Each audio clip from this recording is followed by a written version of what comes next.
Good evening, viewers. This is Mohsin Hashmi of Cninews. I am here at the Member of Parliament's House of Commons, and this is a monument in the democracy and the modern day democracy of Great Britain.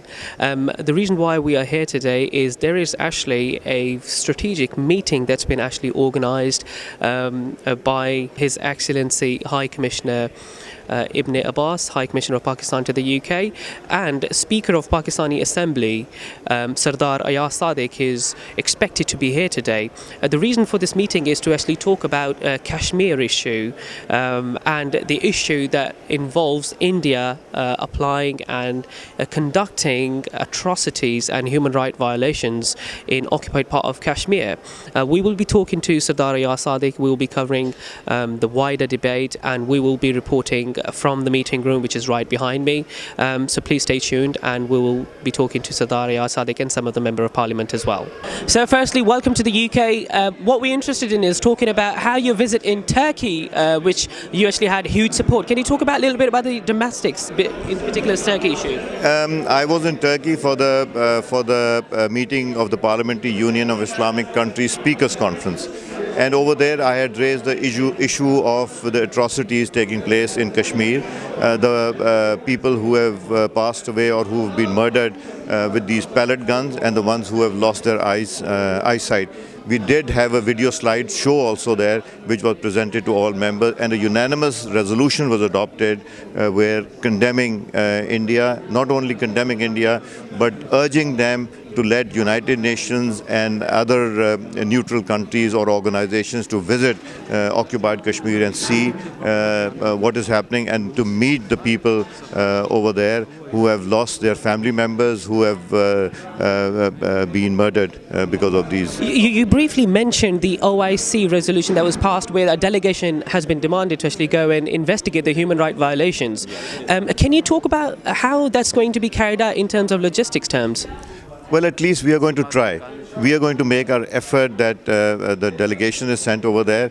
Let them say no, because that's what we expect them to do. We don't have anything to hide, so we are asking them to come to Azad Kashmir, and let them say no, because that is what they're going to say. But we are going to keep on trying. We are going to give it our best shot. And also, High Commissioner, may I please ask you, how, in your presence, you actually submitted a dossier today as well, where in a prestigious building where we are today. Can you talk about a little bit salient points of those dossiers as well? Well, actually, the High Commissioner on behalf of the government has submitted a dossier with the government, and I have given some reports, various reports to members of Parliament, and some CDs for them to see what these reports say. And you've invited parliamentarians from the UK to actually come to the Pakistani plains of Kashmir as well. What was that going to be about? We have invited them to visit Pakistan, cross-party, and people who are interested in the Kashmir cause, to visit Pakistan, to visit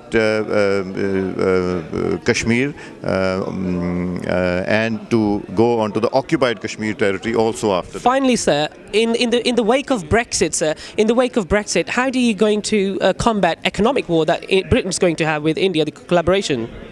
Well, that's for the two countries to decide. It's a bilateral issue.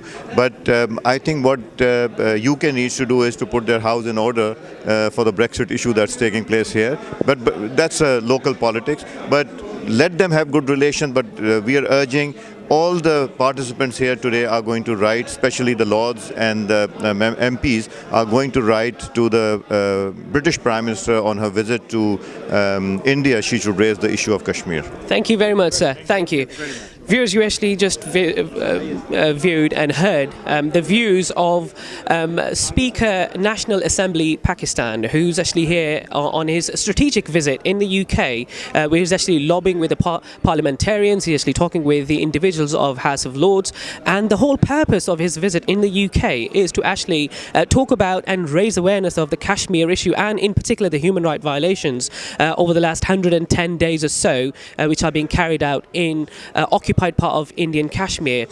Today's program, today's event was also organised by the High Commissioner of Pakistan in the UK, who actually raised the awareness by submitting a dossier to the British government highlighting the human rights violation issues. There were a lot of Member of Parliament who were here, there were a lot of House of Lords member who were there, and heads of organisations who actually represent and seek the interest of Kashmiris. We are going to be talking to some of the politicians who were one of the voices of Kashmiris, and we'll be talking to, and please stay tuned.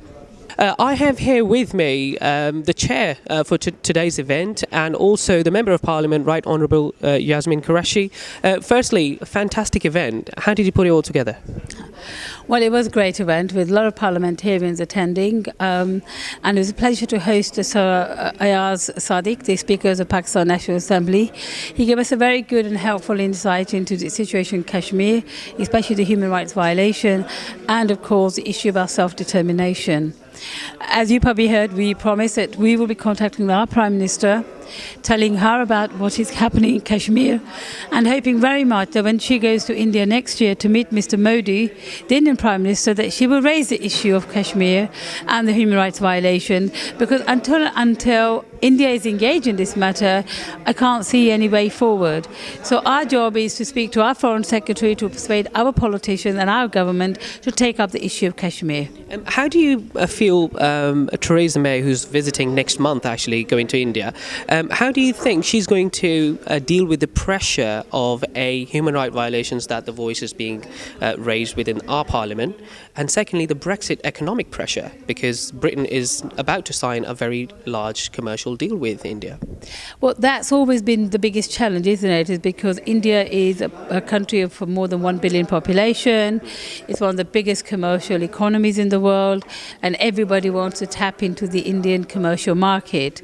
So obviously Theresa May will be probably very reluctant to discuss the issue of Kashmir. The only way that she may be persuaded is if members of parliament here and parliamentarians pressurise her to deal with raise this issue. It's going to be difficult for her, because at the one day she wants to deal with India, and on the other she doesn't want to upset India.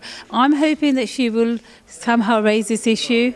We are trying to persuade her to raise this issue, and I very much hope that, sense of decency will prevail, and it's an issue that she can raise. Because at the end of the day, if this issue is resolved right, it will actually bring a lot of peace and stability and security to that part of the region, which can only be good news, not only for India, Pakistan, Bangladesh and other countries around it, but also for us as well. That peaceful South Asia will be great for us as well. So, it's conducive for world peace good, and I hope that she will be able to juggle these difficult balls. So, talking of human rights violations, over the last 70 years, nearly 70 years, 7 decades, that's a long time. And how do you think modern democracy in the UK is responding to the human rights violations? In particular, we talk about the curfew of 106 days long curfew, where people have been denied access to basic communities and facilities. How do you respond to that?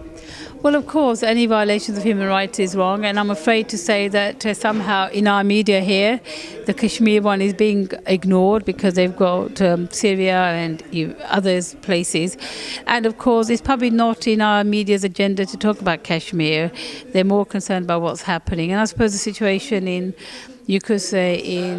Syria perhaps is on a different level to Kashmir, so the newspapers seem to have been bogged up. But I mean, human rights violation, killing, maiming, depriving people of rights is a fundamental right. It shouldn't be happening, and I think we should also be taking up the issue of Kashmir, and that's what we're doing. Talking of media access, well, as it stands, I mean, for the wider audience, there is actually a media blackout. So we tried gaining access.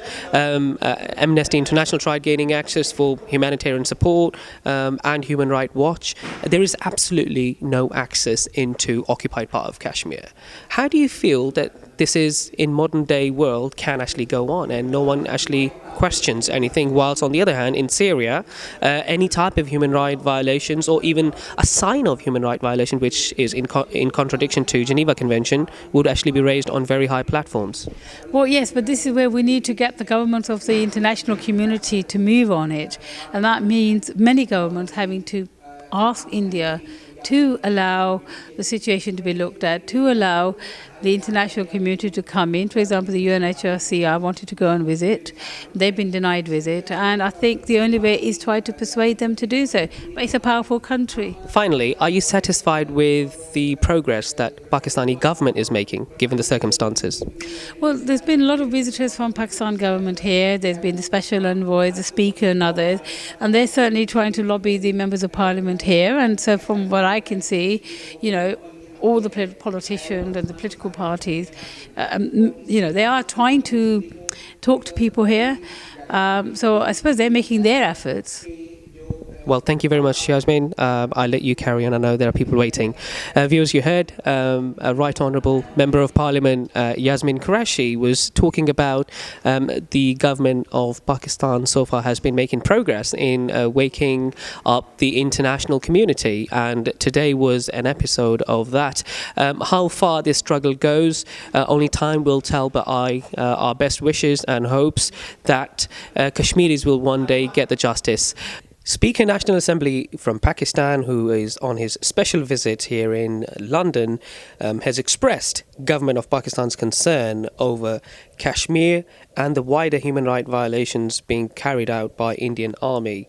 All the British Asian politicians today condemn the absurd human rights violations by Indian Army and provided support and assured the government of Pakistan that the rights of Kashmiris will be exercised and human rights violations will be brought to an end. Until next time, signing off from CNI News with cameraman Ali Raza, this is Ali Mohsin Hashmi.